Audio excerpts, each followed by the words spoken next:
Good afternoon. I'd like to just tell you how I came to faith. It all started when our eldest two children were small. Katie was at first school and Mark was at playgroup. They had playgroups in those days. Clive had a really good job in the bank, and for the first time we were actually feeling we've got a little bit of money to spend. We had a really nice 4-bedroomed home. We lived in Wimborne, and we had a good selection. I had a great group of friends. Clive belonged to Round Table, so we had quite a busy life one way or another. Well, one of these friends I happened to be speaking to about just daily life and the way the children were growing and developing. And she said, I go to church at St John's. Perhaps you'd like to come along. I don't believe everything they say, but it's really good. The children enjoy it. Why don't you come along too? So I thought, I might give that a try. And I had a talk with Clive. And he said, well, I wouldn't want to send them with Joan. Perhaps we could go as well. It seems right if they're going to go, we ought to be taking them and showing them that it's the right thing to do. So we went along on a Sunday. You see, we thought the church had good ideas about friendship, being kind to others, being generally nice people. Christians were nice people, we thought. And we liked our children to grow up with some of the morals and understanding of the Christian faith. You see, I'd always believed in God. It wasn't until later that I realised there's a lot of difference between believing in God and having a relationship with Jesus. Anyway, we went along and the children really settled in and seemed to enjoy it. They went out after the first 10 minutes or so, and Clive and I would sit through the rest of the service. And the children would come back and we'd all go and have coffee, and the children would play with some of the friends they'd made. And together, well, it worked really well on the Sunday morning. And then one week, we found in the service, the vicar there, who was Brian Morley at the time, announced he was going to start a confirmation course, a group, in fact. But it was open to anyone who wanted to come. Anyone could join if they wanted to. It was just a short session of groups. And it was a bit like a refresher, if you wanted to know a bit more about the faith, do come along and see. So I thought, that's for me. He's going to fill in the bits I've missed out on.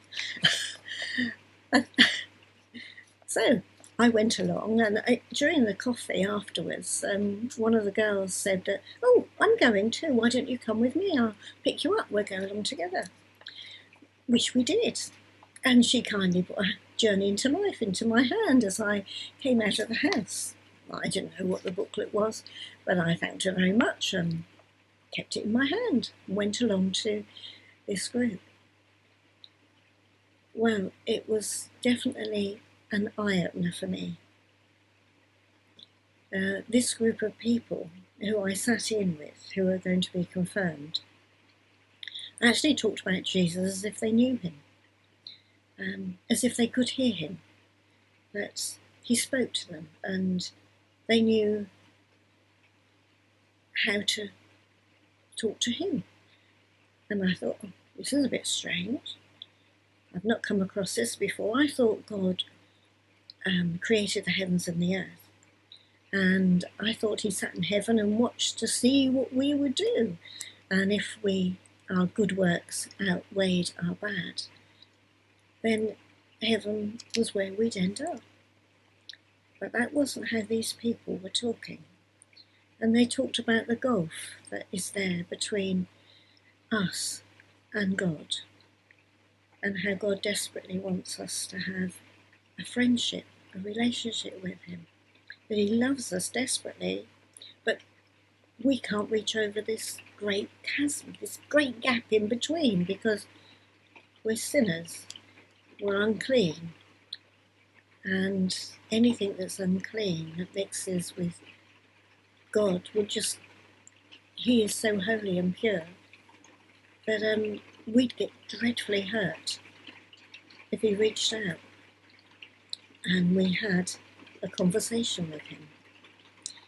And I thought, oh my goodness.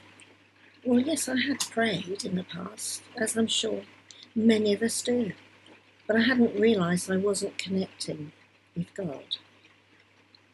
That there was this great gap in between. Anyway, I went home that night and talked about it with Clive, and I went to bed crying. The next day was Clive's 30th birthday, and he went off to work, and he came home and his wife was still crying. And I hadn't realised that this was what it was all about. And I went round to see a next door neighbour, another neighbour, and in fact the very one who'd taken me, and discussed and talked and discussed and drank coffee.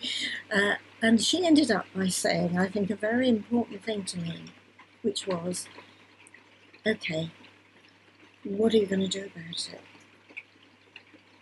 It's up to you. You've got to make the choice to stay where you are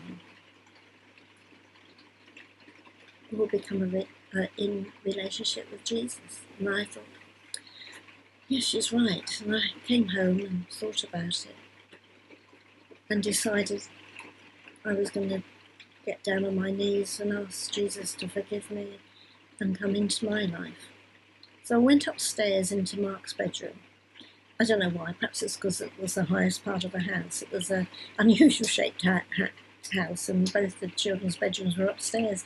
And I went into Mark's bedroom and I got on my knees and I said, Lord, forgive me, please come into my life, and I desperately want a relationship with you and come to know you. And I want you to lead me in the future and not, I want to go under your guidance, not under my thoughts and what I think. I want you to teach me. And you know, the most amazing thing was, he did. I knew immediately that I'd been forgiven. And in fact, I floated around for weeks. Kai came home that day to have a wife who kept singing. I don't know what was worse for him, one who was crying all the time or one who was singing and happy, really, really happy. And, well, everything went from there. You see, I know not everyone experiences God this way, and we all are different, and we have different personalities, and Jesus longs to touch us and bring us closer to him, to know his joy and peace. That was just the beginning for me, and a lot of things happened during that time. But the most precious thing for me was 9 months after I gave my life to Jesus, Clive also came into the kingdom. And you know, there's something very special and very wonderful and amazing that you and I can actually have a relationship with a living God. That he loves each one of us, and he's calling you now. Do you want to know me better? Or do you just want to go by what others say? Do you want to experience the goodness of God and the freedom that Jesus brings?